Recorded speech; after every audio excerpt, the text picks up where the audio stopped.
Hello friends, मैं सौरभ और आज आपके लिए लेकर आया हूँ केमिकल रिएक्शन एंड इक्वेशन का लेक्चर नंबर 3। सेकंड लेक्चर में हमने देखा था कैरेक्टरिस्टिक्स ऑफ केमिकल रिएक्शंस और उसमें हमने देखा था 5 फैक्ट जो हमें ये बताते हैं कि किसी भी कंटेनर में केमिकल रिएक्शन कोई हो रही है। वो 5 फैक्ट क्या थे? पहला था एवोल्यूशन ऑफ गैस, मीन्स जब कभी भी हमको ये पता चले कि गैस निकल रहे इट मीन्स वहां पे केमिकल रिएक्शन हो रही होगी। सेकंड हमारा फॉर्मेशन ऑफ प्रेसिपिटेट, मीन्स कुछ ऐसा हो कि सॉलिड सब्सटेंस तली में आकर बैठ जाए केमिकल रिएक्शन होने के दौरान, तो हम बोलेंगे formation of precipitate. It means वहां पर केमिकल रिएक्शन हो रही है, ये इंडिकेशन होता है इसका। थर्ड हमारा चेंज इन कलर, या फिर हमने जो भी कलर का सब्सटेंस लिया है केमिकल रिएक्शन के लिए उसमें कुछ चेंजेस हो जाए, तो हम ये बोलेंगे वहां पर केमिकल रिएक्शन हो रही है। फोर्थ हमारा चेंज इन टेम्परेचर, अगर हमारे कंटेनर का जिसमें भी केमिकल रिएक्शन हम करा रहे हैं उसका टेम्परेचर वेरी करता है प्रीवियस इनिशियल टेम्परेचर से, तो हम बोलेंगे कि वहां पर केमिकल रिएक्शन हो रही है। और पांचवा हमारा चेंज स्टेट, इट मीन्स हमने जिस स्टेट में सब्सटेंस लिया है अगर उस कंटेनर में जहां पर हम केमिकल रिएक्शन करा रहे हैं उसका स्टेट वेरी कर जाए, मीन्स सॉलिड है तो लिक्विड हो जाए या फिर गैस हो जाए, it means inter conversion of state हो जाए, तो वहां पर हम क्या बोलेंगे केमिकल रिएक्शन हो रही है। इस लेक्चर में हम देखने वाले हैं केमिकल इक्वेशन क्या होती है, केमिकल इक्वेशन को लिखना क्यों इंपॉर्टेंट होता है, how to write a balanced chemical equation, उससे पहले balanced and unbalanced chemical reactions क्या होती हैं, और बैलेंस्ड केमिकल रिएक्शन हमको क्या क्या इन्फॉर्मेशन देती है, और किसी भी रिएक्शन को बैलेंस करना इंपॉर्टेंट क्यों होता है और उसमें कौन सा लॉ यूज होता है। चलिए फिर शुरू करते हैं। सबसे पहले हम डेफिनेशन देखते हैं, what are the chemical equation. Chemical equation होता क्या है, किसी भी केमिकल रिएक्शन को सिंबलाइज करके लिखना। सिंबलाइज करके लिखने का मतलब है वहां पर जो सब्सटेंस यूज हो रहा है या फिर जो एलिमेंट्स यूज हो रहा है या फिर जो मॉलिक्यूल्स यूज हो रहे हैं उनका सिंबल क्या है, उसके फॉर्म में लिखना ही क्या कहलाता है, केमिकल इक्वेशन कहलाता है। चलिए देखते हैं क्या है। Method of representing a chemical reaction, method of representing a chemical reaction with the help of symbols and formula of the substance used in it is called chemical equation। एक example लेते हैं, ठीक है। हमने बोला कि जिंक को हमने डाला किसमें, डाइल्यूट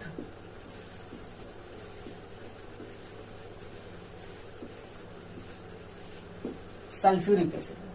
जिंक को हमने डाइल्यूट सल्फ्यूरिक एसिड में डाला और फॉर्मेशन में क्या मिला हमको, फॉर्मेशन के बाद क्या मिला, प्रोडक्ट हमको क्या मिला, जिंक सल्फेट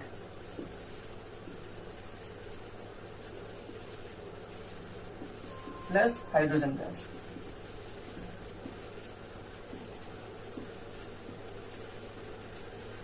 ओके, नाउ यहां पर प्रॉब्लम क्या है, अगर हमको यही इक्वेशन 50 बार लिखनी हो, अगर यही क्वेश्चन हमको 50 बार लिखनी हो तो क्या ये इजी वे है लिखने का कि बार बार हम वर्डिंग में लिख रहे हैं?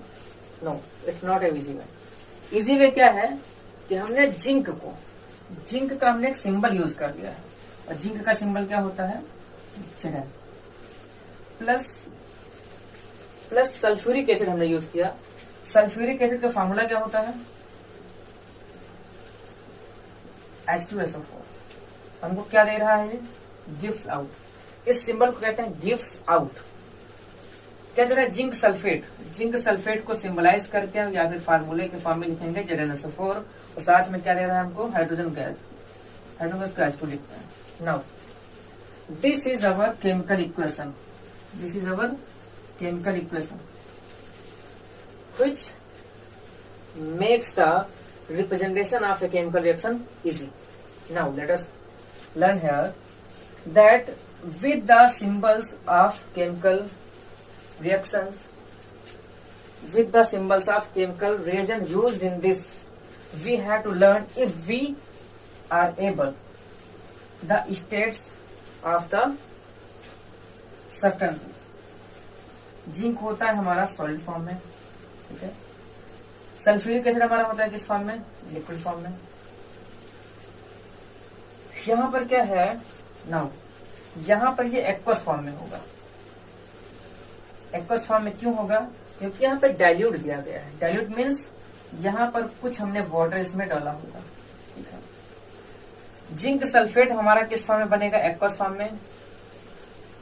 जब भी हम एक्वस या फिर डाइल्यूट एसिड लेंगे तो बनने वाला प्रोडक्ट हमारा एक्वस ही होगा। और यहाँ पर ये किस फॉर्म में होगा? उनके गैसेस फॉर्म में। आई होप दैट ये समझ में आया होगा आपको। ठीक है, इसको इरेज कर दे रहे हैं, नोट करना नोट कर लीजिए, फिर आगे बताते हैं आपको।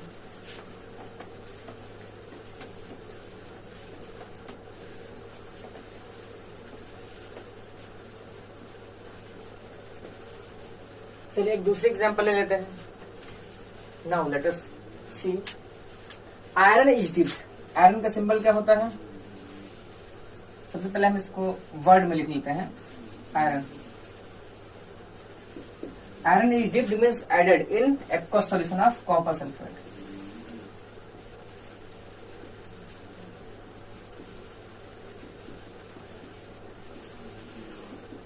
कॉपर सल्फेट, वो भी कैसा? एक्वस। क्या दिया? Gives out. और ये कैसा है? ब्लू कलर का। और क्या दिया साथ में इसने? क्या दिया बच्चों? Ferrous sulphate.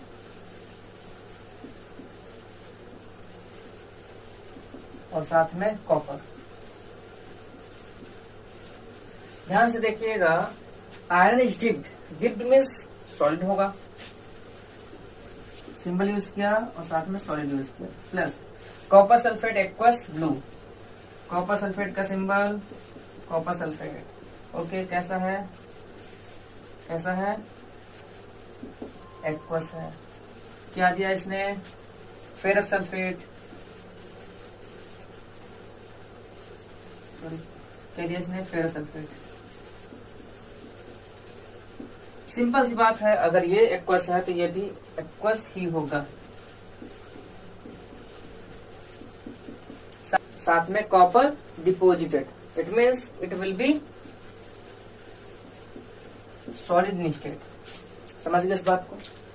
इरेज कर दे इसको, इरेज कर दें, इरेज कर दें। ओके, देखते हैं हम कि बैलेंस्ड और अनबैलेंस्ड केमिकल इक्वेशंस क्या होते हैं। बैलेंस्ड केमिकल इक्वेशन ऐसी केमिकल इक्वेशंस होती हैं जिनमें प्रोडक्ट और रिएक्टेंट साइड दोनों तरफ में जितने भी तरीके के एलिमेंट्स यूज हुए उनके एटम्स का नंबर इक्वल होता है। बट अनबैलेंस्ड केमिकल इक्वेशंस ऐसी केमिकल इक्वेशन होती हैं जिनमें प्रोडक्ट और रिएक्टेंट साइड दोनों तरफ में जितने भी तरीके के एलिमेंट्स हैं उनके number of atoms will not be equal. First of all, we have to learn about definition. Such a chemical equation which has an equal number of atoms. This is important. Equal number of atoms of various element in reactants and product side. Okay. Reactant और product side में जितने भी तरीके के elements use उनके atoms का number equal होगा। Unbalanced chemical equation की definition. Such a chemical equation having unequal number of atoms of various element in reactants and products. Products और रिएक्टेंट साइड में जितने भी तरीके के एलिमेंट्स यूज हुए हैं उनके एटम्स के नंबर क्या होंगे? अनइक्वल होंगे, मगर बराबर नहीं होंगे। चलिए एग्जांपल देखिए। सोडियम हाइड्रोक्साइड की रिएक्शन जब हम HCl से कराते हैं, यहाँ पे सोडियम क्लोराइड बनता है, साथ में H2O बनता है। क्या यहाँ पर जितने भी तरीके के एलिमेंट्स यूज हुए हैं उनके एटम्स का नंबर इक्वल है? एक चार्ट बना के देख लेते हैं। सोडियम, ऑक्सीजन, हाइड्रोजन और क्लोरीन। ओके, यहाँ पे रिएक्टेंट के बारे में देखते हैं और यहाँ पे प्रोडक्ट के बारे में देखते हैं। रिएक्टेंट में सोडियम कितने हैं? 1 है। ऑक्सीजन कितना है? 1 है। हाइड्रोजन कितना है? 1 1 2 है। क्लोरीन कितना है? 1 है। इधर देखते हैं सोडियम कितना है? यहाँ पे 1 है। क्लोरीन कितना है? 1 है। हाइड्रोजन कितना है? 2 है। ऑक्सीजन कितना है? 1 है। इट मीन्स यहाँ पर ये इसके बराबर हो गया, ये इसके बराबर हो गया, ये इसके बराबर हो गया, ये इसके बराबर। It means this is balanced chemical equation. Late us see here. यहाँ पर चार्ट बना के देखते हैं। नाइट्रोजन गैस की रिएक्शन जब ऑक्सीजन गैस से कराते हैं तो यहाँ पर नाइट्रोजन मोनोऑक्साइड का फॉर्मेशन होता है। यहाँ पर चार्ट बना के देख लेते हैं, नाइट्रोजन और ऑक्सीजन। ठीक है, reactant side and product side. Reactant में कितने हैं? 2 है। ऑक्सीजन में कितने हैं? 2 है। इधर कितने हैं? 1 है और 1 है। This is not equal to this is not equal to this, it mean this is unbalanced chemical equation. समझ गए? सिर्फ इतना सा समझ लीजिए आप, अगर रिएक्टेंट एंड प्रोडक्ट दोनों साइड में जितने भी तरीके के एलिमेंट्स यूज हुए हैं उनके एटम्स का नंबर इक्वल है तो वो बैलेंस्ड होगी। अगर दोनों तरफ जितने भी तरीके के एलिमेंट्स यूज हुए हैं उनके एटम्स का नंबर इक्वल है तो वो अनबैलेंस्ड होगी। समझ गए? केमिकल इक्वेशंस को बैलेंस करना इम्पोर्टेंट क्यों होता है? ओके, आपको क्वेश्चन आ सकता है why it is important to balance a chemical equation और what is the importance of balancing a chemical equation. यहाँ पर इस क्वेश्चन का जो एग्जैक्ट आंसर होता है वो होता है due to the law of conservation of mass it is important to balance a chemical equation. Okay, now let us see here what is the law of conservation of mass. Law of conservation of हमसे कहता है कि matter can neither be created, okay, nor be destroyed, okay, during any physical or chemical change.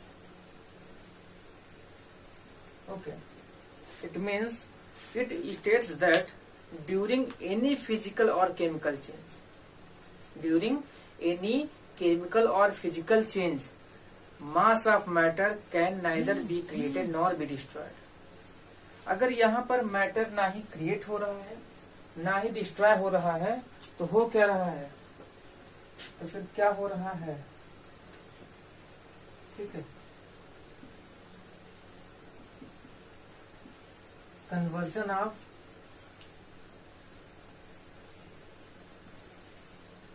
one form into other form।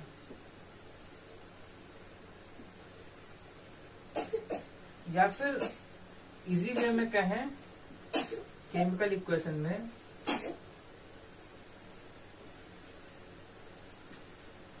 Rearrangement of atoms हो रहा है। क्या हो रहा है? Rearrangement of atoms. ओके, इसी को हम दूसरे तरीके से बोल सकते हैं total mass of reactant must be equals to the total mass of product. Okay, क्या बोल सकते हैं? Total mass of reactants must be equals to the total mass of product. Okay, according to this it is important to balance the chemical equation. In reactants and products, total number of atoms of various elements taking part in chemical reactions must be equal on the both side of the arrow. Okay, देखिए यहाँ पर ये important है। Answer इसका क्या है? इस question का answer the chemical equations are satisfied to law of conservation of mass। ठीक है, so it is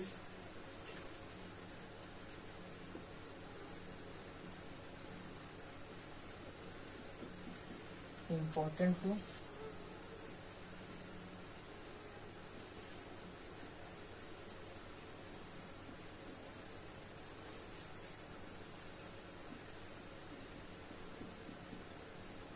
chemical equation. Okay, अब एक चीज समझ लीजिए, मान लीजिए आपको कहीं पर भी आंसर इसका याद नहीं आ रहा है कि how to balance a chemical equation. ठीक है, अगर आपने थोड़ा बहुत भी law of conservation of mass का जिक्र किया है तो आप समझ लीजिएगा कि आपका आंसर सही है। ओके, क्योंकि इसका एग्जैक्ट आंसर यही है, due to the law of conservation of mass it is important to balance a chemical equation. Okay, it is important to balance a chemical equation. Okay okay, यहाँ पर यह भी समझ लीजिएगा, यहाँ पर सिर्फ रीअरेंजमेंट ऑफ एटम्स होता है, इसके अलावा यहाँ पर कुछ नहीं होता है। क्योंकि जब किसी भी चीज का रीअरेंजमेंट होगा, ठीक है, तभी उसका मास इक्वल होगा। अगर वहां से कुछ निकल रहा है या फिर उसमें ऐड हो रहा है तो उसके मास में वेरिएशन आएगा। बट ओनली जब रीअरेंजमेंट होगा तब उसका मास इक्वल होगा। जैसे आपके रैक में 100 बुक्स हैं, अगर आपने वहां पर कुछ बुक्स ऐड की हैं या फिर रिमूव की है तो टोटल मास ऑफ बुक्स में वेरिएशन आएगा। अगर आपने सिर्फ उन बुक्स को रीअरेंज किया है तो उनके मास में कोई भी वेरिएशन नहीं होगा। This is the basic concept of this law. किसी भी बैलेंस्ड केमिकल इक्वेशन को और ज्यादा इंफॉर्मेटिव बनाने के लिए हम 3 चीजों का इस्तेमाल कर सकते हैं that are listed here. To make equations more informative we have to take 3 steps.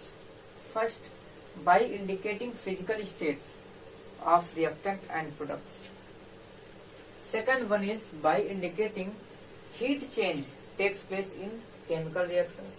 Third is by indicating condition or set of conditions given to the chemical reactions to proceed. Here in chemical equation we have to mention the set of conditions that are taken to proceed the chemical reaction. Let us देखते हैं कि जब हम copper sulphate के solution में iron को dip करते हैं तब यहाँ पर फेरस सल्फेट का फॉर्मेशन होता है और साथ में कॉपर डिपोजिट हो जाता है। यहाँ पर कॉपर क्या होता है, कॉपर सल्फेट जो होता है वो ब्लू कलर का सॉलिड होता है जिसको हम पानी में डालते हैं जिससे वो उसमें घुलता है। जब वह पानी में घुलता है तो वह एक्वस सॉल्यूशन फॉर्म करता है। इस वजह से इसके फिजिकल स्टेट को हम एक्यू मींस एक्वस से डिनोट करेंगे। आयरन हमारा सॉलिड होता है, ये आप जानते ही हैं। फेरस सल्फेट जो यहाँ पर फॉर्मेशन होता है फेरस सल्फेट का, यह भी एक्वस होता है, means ferrous sulphate is dissolved in water. Copper हमेशा यहाँ पर सॉलिड फॉर्म में हमको मिल जाता है। ओके, अगला हम देखते हैं जब हम कैल्शियम हाइड्रोक्साइड कैसा होता है, एक्वस होता है। वॉल पे अप्लाई करते हैं क्योंकि आपको हमने बताया था कैल्शियम ऑक्साइड को जब हम पानी में डालते हैं तो वहां पर एक्वस कैल्शियम हाइड्रोक्साइड का फॉर्मेशन होता है जिसको हम दीवारों पर पुताई कर देते हैं।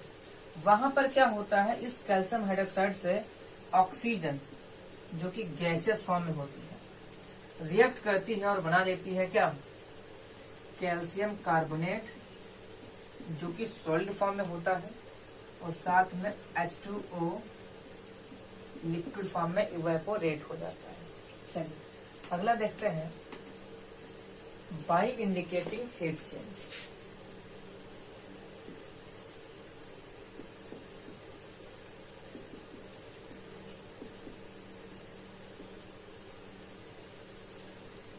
देखिए ध्यान से, हीट चेंज को हम दिखाते कैसे शो करते हैं।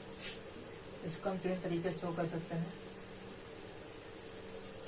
पहला, या तो नॉर्मली हम वहां पर हीट लिख दें, ओके, या फिर हम हीट एनर्जी लिख दें,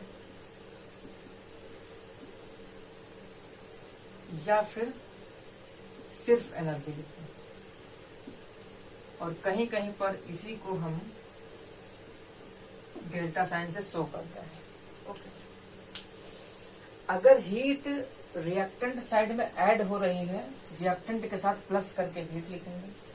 अगर प्रोडक्ट साइड रिलीज हो रही है तो प्रोडक्ट साइड प्लस करके वहां पर ऐड करके लिखते हैं। ठीक है, चलिए एग्जांपल देखते हैं इसका।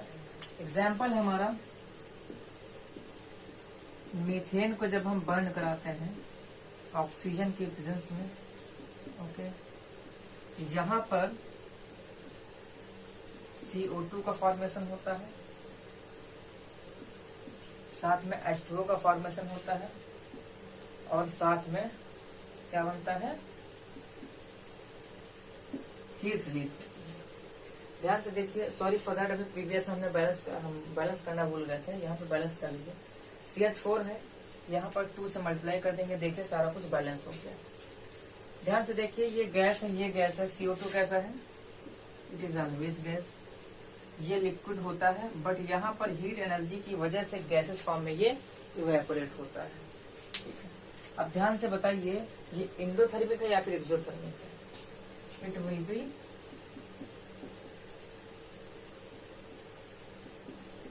Exothermic because it is released. Okay, चलिए अगला देख लेते हैं।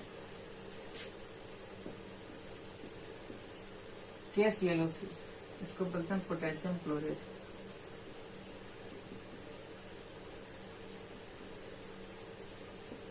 पोटेशियम क्लोराइड, ठीक है। जब भी हम पोटेशियम क्लोराइड को क्या करते हैं, हीट करते हैं। ओके, पोटेशियम क्लोराइड को हीट करते हैं, ठीक है। हीट करते हैं तो क्या हो जाएगा, प्लस यहाँ पर हीट लिखेंगे हम, ठीक है। तो क्या होता है, ये होता है हमारा सॉलिड, यहाँ पर पोटेशियम क्लोराइड बनता है और ये होता है हमारा सॉलिड, और साथ में क्या निकल जाता है, O2 निकलता है। O2 गैस में हम 3 निकल जाएंगे यहाँ पर, और यहाँ पर देखिए ध्यान से, ये हो गया आपका बैलेंस। ओके, यहाँ पर खास बात ये है, जब भी पोटेशियम क्लोराइड को हीट करते हैं तो मैग्नीज डाइऑक्साइड का इस्तेमाल भी करता है, बट क्योंकि हम इसको अंडर हेडिंग पढ़ रहे हैं, ठीक है, बाय इंडिकेटिंग हीट चेंज, देखिए ध्यान से हीट इज इन्वॉल्व है। ओके, समझ गए। अगला देखिए ध्यान से, इसको इरेज कर दे रहे हैं। यहाँ पर एग्जाम्पल और देख लेते हैं, वो कौन सा होगा, N2 प्लस O2। जब इसमें हम हीट ऐड करेंगे तो यह बनाएगा आपका NO। बैलेंस नहीं है, इसको हमने बैलेंस कर दिया। अब ये बताए ध्यान से कैसे रिएक्शन, ये है आपका endothermic reaction.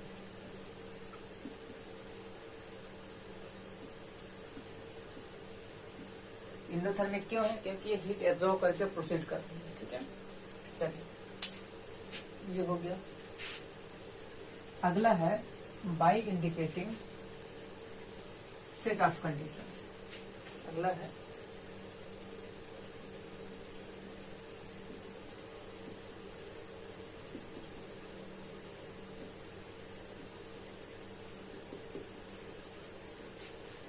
Condition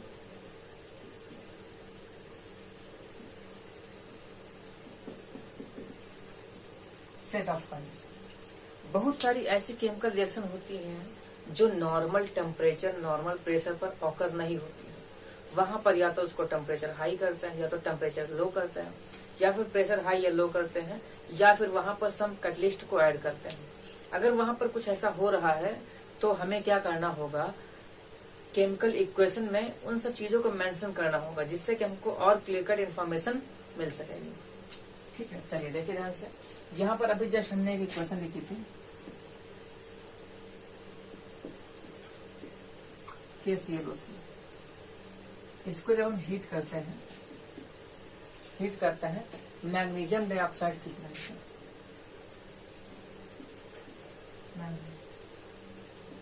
manganese die. यहाँ पर एक एग्जांपल लेते हैं KClO3 का। अभी नाम देखा था आपने। चलिए यहाँ पर एग्जांपल लेते हैं KClO3 का, जो कि होता है सॉलिड, और इसका नाम अभी देखा था आपने पोटेशियम क्लोराइड। क्या था इसका नाम, पोटेशियम क्लोराइड।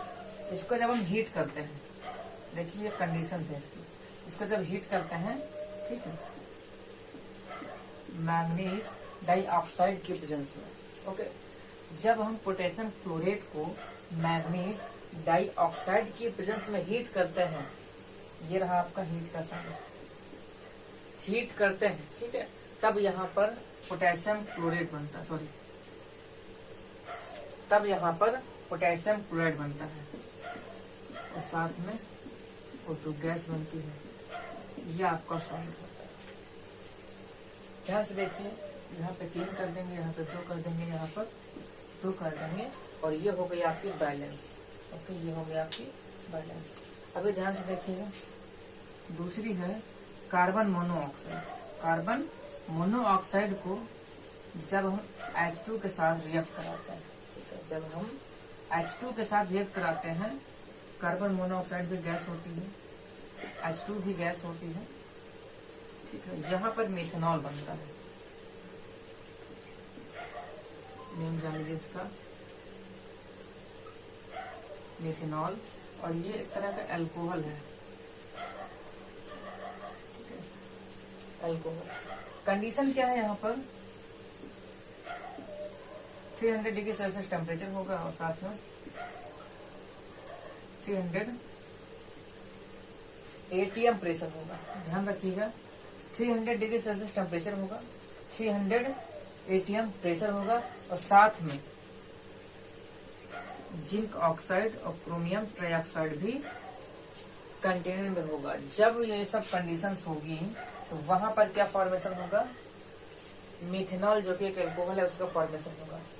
ठीक है, this is the set of conditions. Okay, तो मैं समझता हूँ कि आप लोग समझ गए होंगे। अगर आपको कोई प्रॉब्लम है तो कमेंट बॉक्स में कमेंट करके जरूर बताएं।